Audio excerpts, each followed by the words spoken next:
Hi friends, இன்றைக்கி evening snack உளுந்த வடை நல்லா வீட்லேயே கிறிஸ்பியாக எப்படி பண்ணலான்னு பார்க்கலாம் வாங்க.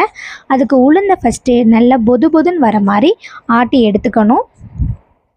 அதை ஒரு பவுலில் எடுத்து வச்சுட்டு அது கூட வெங்காயம், பச்சை மிளகாய், இஞ்சி, மிளகு இது எல்லாத்தையும் சேர்த்து அது கூட உப்பும் பெருங்காயமும் சேர்த்து நல்லா கலந்து ஒரு பேட்டராக எடுத்து வச்சுக்கணும்.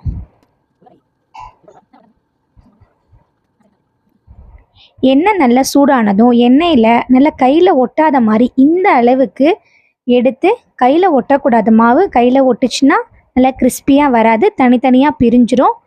இந்த மாதிரி நல்லா குட்டி குட்டியாக எடுத்து போட்டு எடுத்துக்கணும். மாவு ஆட்டும் போதும் நல்லா தண்ணி ஊற்றிடக்கூடாது, நல்லா பதமாக ஆட்டி எடுத்துக்கணும். அப்போ தான் கடையில் வாங்குற மாதிரி கிறிஸ்பியாக இருக்கும். ரெண்டு பக்கமும் சவக்கிற அளவுக்கு திருப்பி விட்டு எடுத்துட்டோன்னா நமக்கு உளுந்த வடை ரெடி.